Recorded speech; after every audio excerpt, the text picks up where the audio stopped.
New York style pizza. Slightly crispy, very chewy, brown crust with the pliability to fold in half and eat on the go. Now, if you remember, our Neapolitan style pizza was very simple in terms of ingredients. It was a low hydration dough, water, salt, flour, yeast, and starter, and that was it. The New York pizza adds the extra ingredients of olive oil and sometimes sugar or diastatic malt. This allows it to give it a browner crust and also cook at lower temperatures for a little bit longer. You can cook this in a home oven. If you get a baking steel or a baking stone, full heat oven will do the trick in just under 10 minutes. So let's get started on the New York style pizza dough. I'm gonna make two 16-inch pizzas with the dough ball weight range of about 400 to 420 grams. So using my pizza app by Uni, I will punch in my calculations. 2 dough balls with each dough weighing about 400 grams, 3% salt, 65% water, 3% olive oil, and I get all of my calculations here. The one thing missing here is sugar, so go ahead and add 3% sugar as well, or 1.5% if you're using diastatic malt in place of the sugar. Our Neapolitan dough was at a 58 to 60% hydration level. That's because it was being cooked at a much higher heat oven for a much shorter amount of time. We're gonna be cooking this in a lower temp oven for a longer amount of time, so that added hydration will give it some flexibility to expand and grow and cook without becoming dry, overdone. If your oven does a lower temperature than like 550, you might wanna consider going to like a 70% hydration level to really give it that extra length in the oven. The app also does not account for sourdough starter yeast, only typical yeast. So I'm gonna add 10% sourdough starter to mine and let it proof overnight. If you're using commercial yeast in your recipe, the proofing time will be considerably less, a few hours, maybe 3 to 4, whenever your dough is doubled. But for sourdough starter, it's gonna take a lot longer to develop and proof. So I would go for 10% overnight. Start with 304 grams of warm water, add 47 grams of sourdough starter or your commercial yeast if using, mix with a fork, and then add 468 grams of flour and mix and knead like hell until you get a shaggy dough. Now we use 00 pizza flour for our Neapolitan style because we needed that finely milled flour that can stand up to the high heat of the pizza oven. But this pizza will be cooked at a lower temp and can benefit from some extra protein in the flour, so I typically use unbleached bread flour. But you can still use 00 if you want, or you can even add 10 to 15% whole wheat flour to this to give it a little bit extra texture, a little bit different of a chew and flavor. Now don't worry about kneading this thing into a dough at the moment. You just want to incorporate the water into the flour and get it, like I said, a shaggy dough. After that, you want to go ahead and cover it and let it rest for about 30 minutes before moving on to your next step.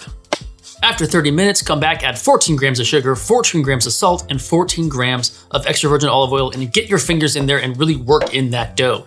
Transfer to a stand mixer and let it run for 10 minutes on low speed. The goal here is to knead the dough, develop the gluten so you have a good stretch and strength, and you pass the window pane test. Some people opt for using a food processor at this point instead of a stand mixer to develop that gluten. Instead of running the stand mixer for 10 minutes, you pulse in 15-second increments until you develop enough gluten. I've had mixed results. Some people have had really great results developing gluten that way. I use a lot of different hydrations, make a lot of different doughs, and so I've never had consistent results that way. I usually use the stand mixer or just my hands when necessary. Give your dough the window pane test by taking 2 sides and stretching it out. And if it does not break or tear, then it has passed and move on. If it doesn't, run that mixer for another 10 minutes and let rest for another 30 minutes and repeat until enough gluten has developed that the window pane test passes. Cover it and set aside. Depending on the yeast that you've used, you should double in size of the dough within 4 hours or so with commercial yeast. I used about 10% sourdough starter, and for me, that typically takes about 12 to 18 hours. It's usually an overnight process. Once it has doubled, divide those into equal dough balls and place in a lightly floured container and place in the fridge, which will essentially slow or stop the proofing process until you are ready to use again. Fermentation still happens, so flavor is still developed. So for best results, wait about 2 days, about 48 hours. That's typically what I do. After you divide that dough, roll with your hands until you get a nice taut ball with a very smooth side on the top. We'll talk about the smoothness of that top side in a little bit later, but for now, place into your container and then put in the fridge. 48 hours later, take your dough out of the fridge. It should be nicely risen, have a good fermented smell to it. Now, it's very tempting at this point to use a rolling pin and sort of just roll the heck out of this dough. You do not want to do that. You do not want to touch a rolling pin. You do not want to degas this style of dough, or else it'll come out really flat when you take it out of the oven.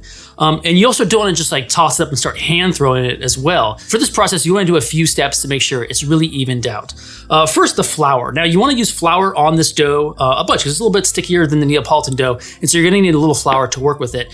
But you don't want to use so much flour that you're going to be burning that in the oven. So What some people do is they make a bowl with flour and then they put their dough in that and like get it nice and floured up and then bring it on the surface. You can do whatever you need to. Just make sure that you use a bunch of flour at the beginning when you do the stretching out process, and you use a very little amount of flour when you actually launch that pizza. So step number one is just getting this dough nice and kneaded and evened out into a good circle that we can work with. So you see I'm using a generous amount of flour to get this started. Now, I also need you to keep in mind the top and the bottom. If you see the bottom of this dough is nice and smooth, while the bottom is a little bit raggedy, you want to pay attention to that, because the top of this dough is eventually going to be the bottom of the dough. It's a little bit drier and it's going to make it it's a little bit drier than the bottom. It's going to make it much easier to launch into the oven. So when you want to start off with this process, I actually use the top of the dough on the top for this first step and then switch it over for the second and third step. So go ahead and take your dough out onto your floured surface. Make sure it's nice and floured. And step number one, like I said, is all about getting it nice and evened out. Use your fingers and just sort of knead it out. And really feel the dough in there. Feel the thicker spots, stretch those out with your fingers. Again, we're not trying to degas the dough by completely pressing it with our hands, but you are giving it a good amount of pressure so you can sort of knead it and make those thicker spots thin. Now, I feel like we're at a good point now to turn this dough over and start with the second step. Again, this was the top in the proofing container, so now it'll become the bottom, which that is how it'll be launched into the oven. And now we're working with the raggedy bottom side of this. Now, the second step is all about just stretching this out further, getting closer to that 16-inch point, while also keeping everything, again, even. If I was to take this in the air and start throwing it, then the center will become very thin as gravity sort of pushes all the weight of the dough out and makes the outside extra thick. So this is something you've probably seen in a lot of pizzerias. It's very hard to sort of get down, but you just kind of have to keep doing it until it feels good to you.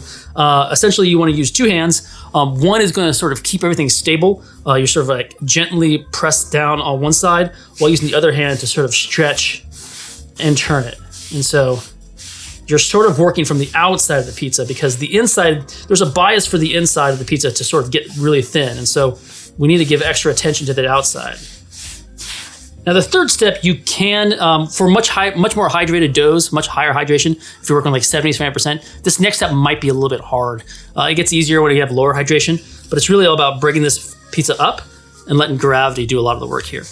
I really just gently sort of move it around from hand to hand, and again, taking care to keep my hands on the edges of the pizza so that everything sort of stretches out and it's not just stretching out that center part of the pizza.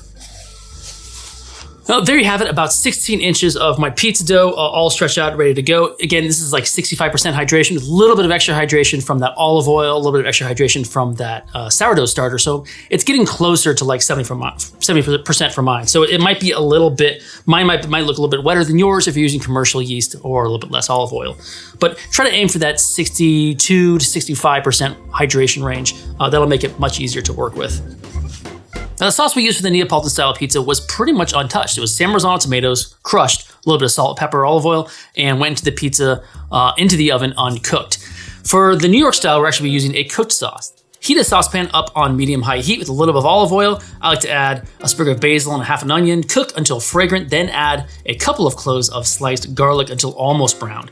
Next are tomatoes. Always use whole canned tomatoes. Use an immersion blender to blend those up, or get your hands in there and really crush them up. Add a pinch of oregano, a pinch of sugar, a pinch of salt. Bring to a boil, then cook on low for 20 minutes or up to an hour if you want a thicker, concentrated sauce. Use a lower heat here. You do not want to burn the tomatoes. You want to really just reduce it down and let everything kind of marry together. After that, let it cool until ready to use.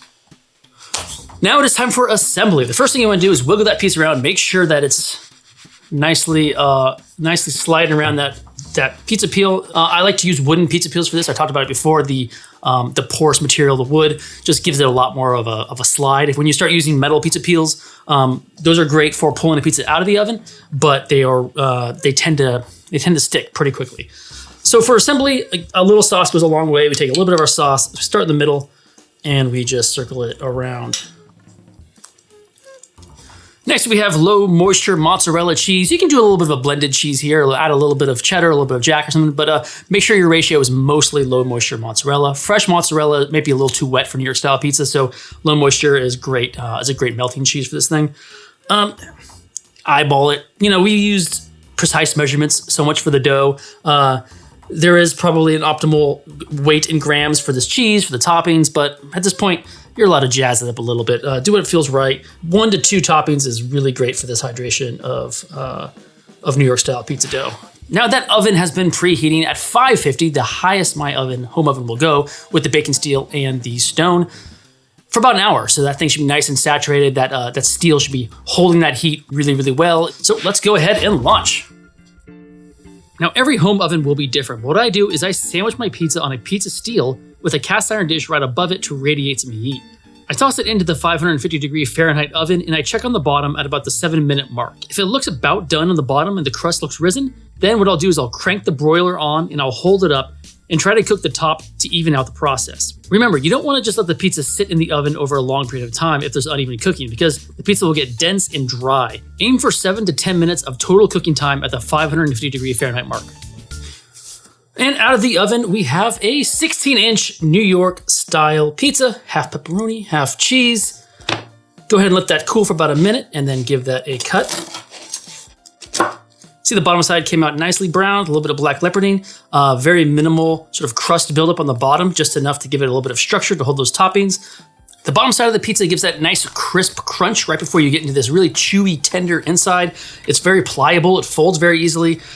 There's a layer of flavors going on here with that 48-hour fermented dough, and then you get to that nicely cooked down, aromatic tomato sauce, and then of course the greasy cheese and pepperoni. It's really a fantastic, sort of very simple layer of flavors going on with this pizza you can take on the go.